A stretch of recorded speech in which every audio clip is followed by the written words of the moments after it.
اب تو خیر وہ میرے بھی قائد ہیں، میں بھی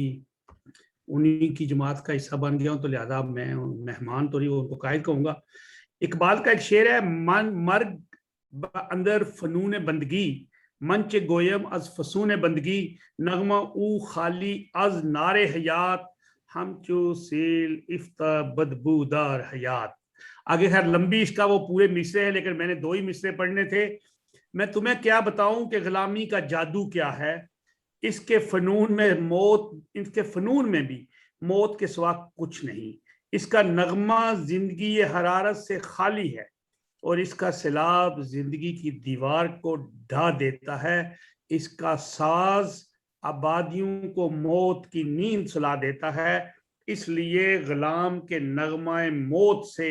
دور رہ اور اپنے آپ کو تباہ ہونے سے بچا لے۔ اب آتے ہیں ہم اصل موضوع کی طرح۔ ہمارا موضوع ہوگا آزاد کشمیر کے الیکشن کے بعد کے صورتحال،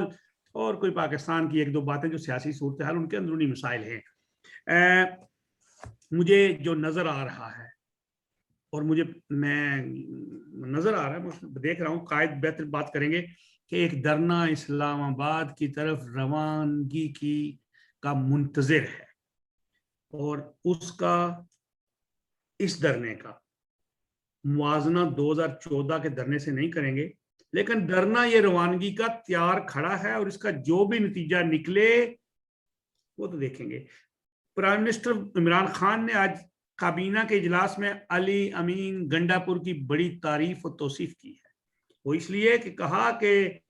جو مطلب دوسرے لفظ جو میں نے آپ کو کہا تھا، جو گالی گلوچ، بکواس، اور اس کے بعد جو جوتے کھانے کے بعد بھی آپ اس پہ عمل پیرا رہے، آپ کی عظمتوں کو سلام، آپ کے بہت بہت سلام۔ اس کے بعد ایسٹ انڈیا کمپنی کی سیکورٹی گارڈز کی فائرنگ سے کل 2 بندے ہمارے شہید ہوئے، 13 زخمی ہوئے، پکڑے گئے، 7 چھوڑ دیے گئے۔ ایک کے بارے میں ابھی یہ سنا ہے کہ 20 لاکھ کی وہ کیا کہتے ہیں، دیت کہتے ہیں یا کیا کہتے ہیں، دیت، جی اس کے بارے میں، دیت کے بارے میں وہ کہہ رہے ہیں جی کہ ہم آپ کو دیتے ہیں، لے لیں۔ تو میں نے کہا یار اگر خدا کا واسطہ ان لواحقین سے، اگر آپ کو پیسوں کی ضرورت ہے تو میں تو سفید پوش غریب بندہ ہوں، چندہ اکٹھا کر کے 25 لاکھ فی بندہ دے دیں گے، ان کو سزا دلوا دو، بس ان کو سزا دلوا دو، قصاص لے لو۔ ان بندوں کو 25 لاکھ دیتے ہیں، ان کے وارثین کو ان 7-8 کو اکٹھی کرو، یہ بیچو مت اپنا خون۔ مریم نواز صاحب نے کہا تھا دھرنا ہوگا، وہ دھرنا ہوگا۔ شیخ رشید صاحب کی طرف سے ایک اور آئے گی ہے نئی چوشا کہ جی ہم تو صوبہ بنا رہے ہیں۔ اور آج ایک اور المناک واقعہ ہوا، ہماری قوم کو منقسم تو کیا تھا، اب اس کے اندر خانہ جنگی کی بنیاد رکھ دی گئی ہے۔ کیل وادی نیلم کا ہی شہر ہے، وہاں پہ نون لیگ کا ایک سابق ایڈمنسٹریٹر بلدیہ سردار گل ریحان کو پی ٹی آئی کے لوگوں نے سرے عام آج گولیاں مار کے قتل کر دیا، اور جہانگیر ترین کا قریبی ساتھی نذیر چوہان، اس کو آج پنجاب پولیس نے گرفتار کر لیا۔ اب ہم چلتے ہیں شوکت صاحب پاس۔ السلام علیکم سر۔ جی وعلیکم السلام جناب، آپ کو بس میں تھوڑے سے سوری میں آپ کو ٹائم لیا، 2-3 باتیں بتائی، یہ ایسے ہوا ہے آج، یہ پکی وہ بندہ مار دیا ہے۔ دیکھیے جو آپ نے اس پہ کمنٹ کیا ہے، ان شہداء کے وارثین کو جو آفر کی گئی ہے کہ آپ 20 لاکھ روپیہ لے لیں اور یہ دیت لے لیں اور قتل معاف کر دیں۔ شاید آپ کو پتا ہو کہ ایک کراچی میں باغ کا ایک نوجوان جو ہے سرفراز رینجرز شاہ، والوں نے مارا تھا، جی رینجر والوں نے مارا تھا دن دہاڑے، 18-19 اور سال اس کی کا ہے۔ فوٹیج بھی تمام ٹی وی چینلز نے چلائی ہوئی، اور وہ کس طرح ہاتھ جوڑ کے کہہ رہے میرے پاس کچھ بھی نہیں ہے، مجھے آپ نہ مارے۔ لیکن رینجرز والوں نے کہا کہ ہم نے اب بندوق تان دی ہے، اب تو ہم اس کو نیچے نہیں کر سکتے، جب دشمن کی طرف بندوق ہو تو پھر کون نیچے کرتا اور ہے جی۔ دشمن تو وہ نہیں تھا، وہ تو ایسے ہی ایک نوجوان تھا، اور اس کو سر دن ہمیں تو بڑے دشمن ہی سمجھتے ہیں نا جی۔ گولیاں مار کے تو اس کو بھی شہید کیا گیا۔ اور اس وقت کے جو چیف جسٹس تھے، جسٹس افتخار چودھری صاحب، انہوں نے اس پہ سموٹو ایکشن لیا تھا، اور کیس بالکل پروف تھا، کوئی اس میں تو ایمبیگوٹی تھی نہیں۔ لیکن بعد میں ان کے ورثاء کو پریشرائز کیا گیا، اس طرح ان کو برائب کرنے کی بھی کوشش کی۔ جب وہ برائب نہیں ہوئے تو پھر ان کو دھمکی دی گئی کہ آپ کیا چاہتے ہیں کہ سارے خاندان کو مار دیا جائے، اور بالآخر بندوق کی نوک پر ان سے کیس وڈرا کر لیا گیا، اور انہوں نے کہا کہ جی ہم نے قاتلین کو معاف کر دیا، کیونکہ پاکستان میں قانون میں ایک موجود ہے کہ اگر کسی کو کوئی قتل کر دے تو یا تو دیت یا پھر یہ ورثہ ہی معاف کر سکتے ہیں۔ تو جس معاشرے کے اندر قانون نافذ کرنے والے ادارے لوگوں کو گولیوں سے بھون لیں اور اس کے بعد خبر چلا رہے ہیں کہ ورثہ کو دیت آفر کی گئی ہے، تو اصل میں یہ دیت نہیں ہوتی، یہ ایک لوگوں کی آنکھوں میں دول جھونکنے کے لیے ایک پبلک پرسپشن کریٹ کی جاتی ہے، اور اس کے بعد پھر خاندان کو جو دھمکیاں ملتی ہیں، جس طرح کی ہراسمنٹ کریٹ کی جاتی ہے، تو اب ظاہر ہے کہ جو غریب لوگ ہیں یہ تو سارے لوگ، یعنی آزاد کشمیر کے لوگوں کے لیے تو ایک بڑا پرابلم یہ ہے کہ وہ مائیگریشن کریں تو کہاں کریں، کدھر جائیں، جب میں اس ملک کا جو 5 سال تک وزیر اعظم رہا، آج اگر آپ نے اس کی پریس کانفرنس سنی ہو تو آپ کو اندازہ ہو سکتا ہے کہ جن لوگوں کو عمومی طور پر لوگ یہ سمجھتے ہیں کہ یہ بڑے پاورفل لوگ ہیں، قابل ذکر لوگ ہیں، نمایاں لوگ ہیں، جن کے پیچھے پاکستان کی سب سے بڑی اپوزیشن پارٹی بھی کھڑی ہے، وہ کس بے بسی، لاچارگی کا اظہار کر رہے ہیں، وہ ان کی پریس کانفرنس سے مترشح ہے۔ اور پھر آپ نے یہ بھی دیکھا ہوگا کہ جب آزاد کشمیر کے قانون نافذ کرنے والے اداروں نے، اور خاص کر کے الیکشن کمیشن نے علی امین گنڈا پور کو آزاد کشمیر بدر کرنے کے آرڈر جاری کیے، تو وہ آرڈر ایگزیکیوٹ نہیں ہوئے، بلکہ عمران خان ان کو اپنے جہاز میں بٹھا کے، تو انہوں نے یوں سمجھیں کہ سارے کشمیریوں کے سامنے یہ بتایا کہ یہ تمہارا الیکشن کمیشن اور یہ تمہارے ادارے ہمارا کچھ بھی نہیں بگاڑ سکتے، ہم ہیں تمہارے اصل مالک۔ جو ایسٹ انڈیا کمپنی کی آپ نے دی تشبیہ، تو اگر آپ ایسٹ انڈیا کمپنی کے دور میں یا انگریزوں کے دور میں برطانیہ ہندوستان میں دیکھیں تو اس وقت بھی اس طرح کی بربریت نہیں تھی، وہ سیاسی لوگوں کو آپ کہہ سکتے ہیں کہ مظاہرے کرنے، احتجاج کرنے والوں پہ تو گولیاں چلاتے تھے، اور اس پہ بھی تاج برطانیہ نے بھی کمیشن مقرر کیا تھا جب جڑے والا باغ میں گولیاں چلائی گئی، اور آج تک برطانیہ اس واقعے پہ شرمندگی کا اظہار کرتا ہے۔ ایسی بات نہیں ہے کہ شرمندے صرف کمروں میں ہیں، بلکہ شرمندگی کا اظہار کرتے ہیں، اور بالآخر برطانیہ کو وہ خطہ چھوڑنا پڑا، ہندوستان چھوڑنا پڑا، ہندوستان کے لوگوں کی آراء کا احترام کرنا پڑا۔ ایک دن انہوں نے بھی چھوڑنا ہے، لیکن شاید وہ وقت کب آئے گا۔ بنگالی بھی اسی طرح کے ظلم و زیادتیاں اور امتیازی سلوک کا شکار تھے، وہ تو خوش قسمت تھے کہ 25 سال میں ہی ان کی جان چھوٹ گئی، اور آج وہ ترقی کی طرف گامزن ہیں، اور ان کے ملک کو اقوام عالم میں ایک سنجیدہ ملک کے طور پر سمجھا جاتا ہے، اور جس ملک کے ساتھ ہم لوگ وابستہ ہیں، اس ملک کی جو شہرت ہے کہ آج ہی یورپین جو پریس کلب ہے، انٹرنیشنل پریس کلب برسلز، تو وہاں پریس کانفرنس کی ہے اداروں نے، اور انہوں نے کہا کہ پاکستان میں بڑے پیمانے پہ انسانی حقوق کی خلاف ورزیاں ہیں، اور ہم ریکمینڈ کریں گے کہ جی ایس ٹی پلس جو سہولت دی گئی ہے وہ سہولت واپس لی جائے، اگر یہ ڈریکونین لاز جو ہے وہ ریپیل نہیں ہوتے۔ تو عالمی برادری یہ سب کچھ دیکھ رہی ہے، اور پھر یہ ہے کہ ابھی تک جو پاکستان کا اسٹیٹڈ پوزیشن ہے ریاست جموں کشمیر کے ان علاقوں پہ جو پاکستان کے زیر انتظام ہیں، وہ ہے کہ یہ متنازع علاقے ہیں، اور پاکستان عالمی برادری کے سامنے بڑے چیخ کے کہتا ہے کہ ہم کشمیریوں کے رائٹ ٹو سیلف ڈٹرمنیشن کے حمایتی ہیں۔ ایک چھوٹا سا الیکشن میں ٹرانسپیرنسی اور لوگوں کی خواہشات کا احترام کرنے کے لیے تو تیار نہیں ہے۔ چاہے جائے کہ رائٹ ٹو سیلف ڈٹرمنیشن میں تو رائٹ ٹو ایکسیشن بھی ہوتا ہے، رائٹ ٹو سکسیشن بھی ہوتا ہے۔ تو بہرحال یہ اپنے تمام تر دعووں میں عمران خان نے پاکستان کو بیچ چورائے، آپ یہ کہہ سکتے ہیں کہ ننگا کر کے رکھ دیا، بے نقاب کر کے رکھ دیا۔ اور آج جو پاکستان کے سابق وزیر اعظم ہیں شاہد خاقان عباسی صاحب نے بھی اس پریس کانفرنس سے ایڈریس کیا مظفر آباد میں، اور انہوں نے بھی یہ کہا کہ جمہوریت جو ہے وہ ہار گئی، 25 جولائی کو جمہوریت ہاری ہے۔ بہرحال اب وہ مجھے نہیں لگتا کہ پاکستان مسلم لیگ نون اور آزاد کشمیر کے جو کچھ دنوں کے بعد وہ سابق ہی ہو جائیں گے، وزیر اعظم فاروق حیدر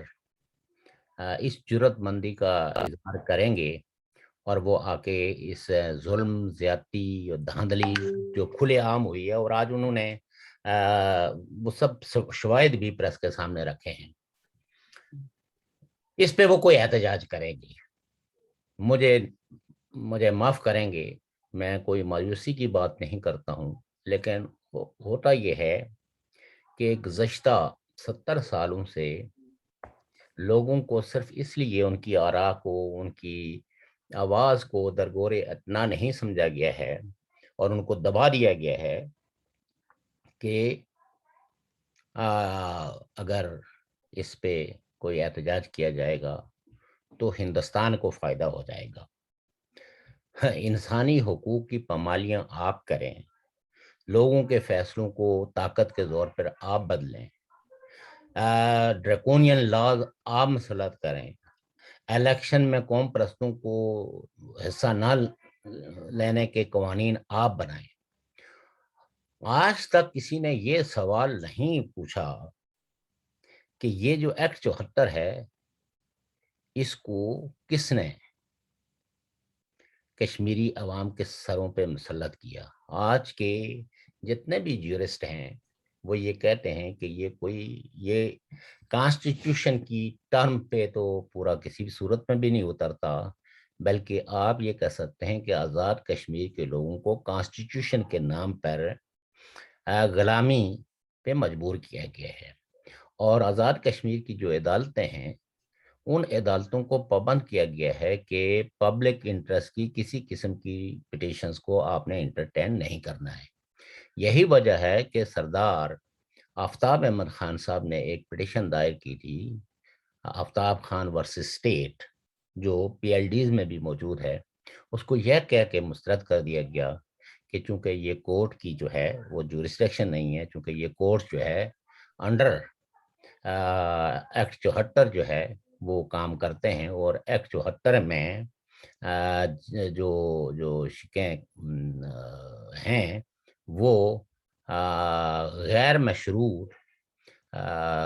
فریڈم آف اوپینین کو جو ہے وہ ایکسیپٹ نہیں کرتا، اور نتیجہ یہ ہے کہ وہ پٹیشن جو ہے وہ خارج کر دی گئی۔ اس کے بعد ایک اور پٹیشن دائر ہوئی تھی جب چودھری ریاض صاحب جو ہے وہ چیف جسٹس سے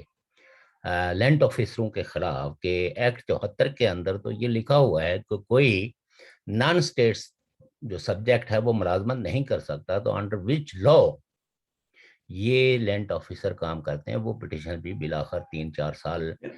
پینڈنگ پڑی رہی، اور پھر آ کر اس کو بھی ریجیکٹ کر دیا۔ لیکن میرا ایک سوال ہے چھوٹا سا بھی جی اسی بات میں، جی یہ 74 جو ایکٹ ہے جی کیا اس میں یہ رول یعنی مطلب رول ایز اے ریٹن ہے کہ چیف سیکرٹری،